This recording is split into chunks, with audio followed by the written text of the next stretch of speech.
Nnamdi Kanu sobers, called Easterners ungrateful.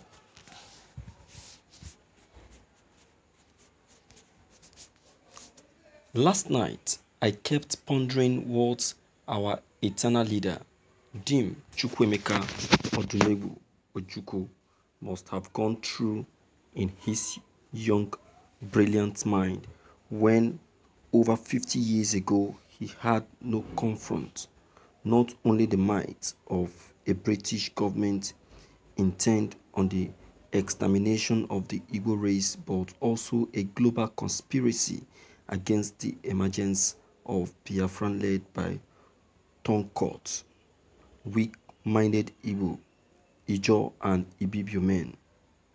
These traitors were, to all intents and purposes, recruited and groomed agents of British neocolonialism to subdue, oppress and subjugate their own people, something that still obtained till this very end and day, only this time via the mindset of a roundly primitive and developmentally repressive Fulani Janjaweed hegemonic tendency.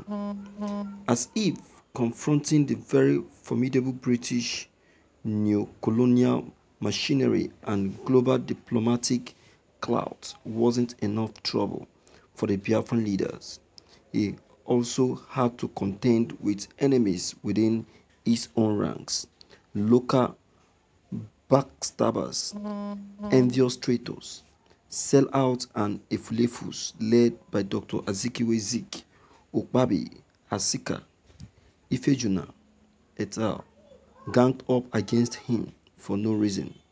Ojukwu's only crime was trying to free them and the rest of the Easterners from the doom Nigerian had unleashed on them, having witnessed over 300,000 men, women and children of Igbo extraction slaughtered in cold blood in Fulani Janjaweed-controlled territories of northern Nigeria. Do you know some Igbo Efulefus then and their children now still blame Ojukwu for the 1966 Hausa Fulani slaughters of 300,000 Igbos in the north that participated and precipitated the Biafran War? Instead of blaming those that carried out the mass slaughters of their own people, they were busy blaming the only man who was courageous enough to try and save them.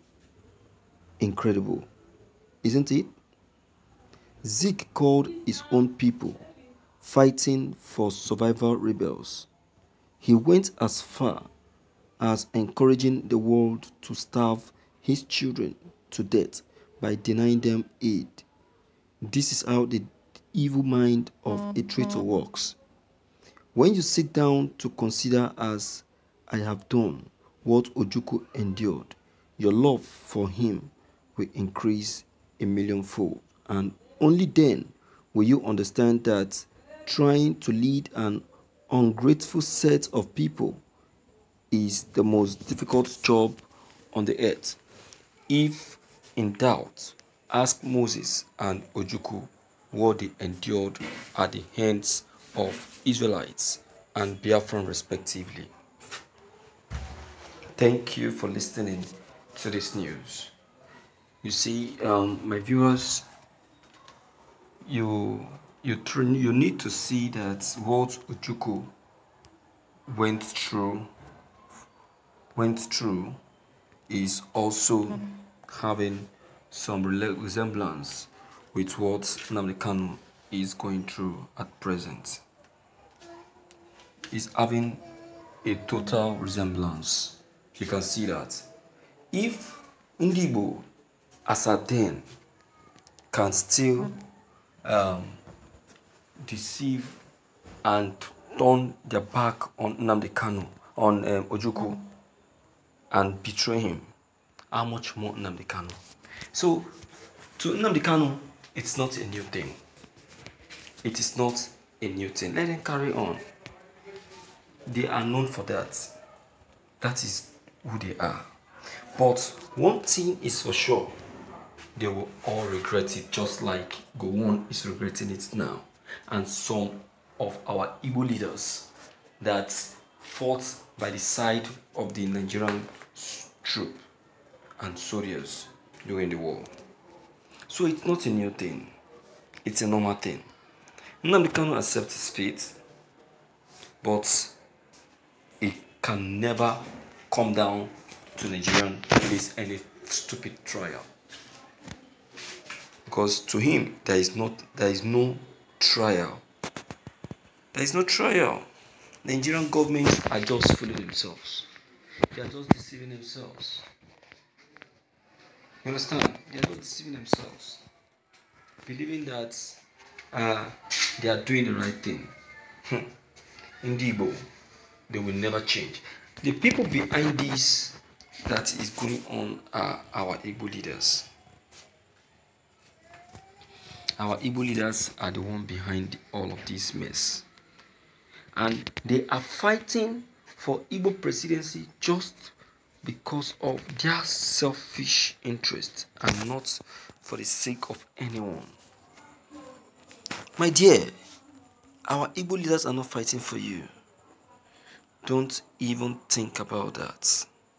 Because they will never fight for you. Yes, they will never. They are only fighting for their own pocket. They want to become president of this country.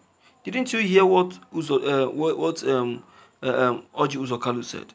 It has been his dream to be the president of this country.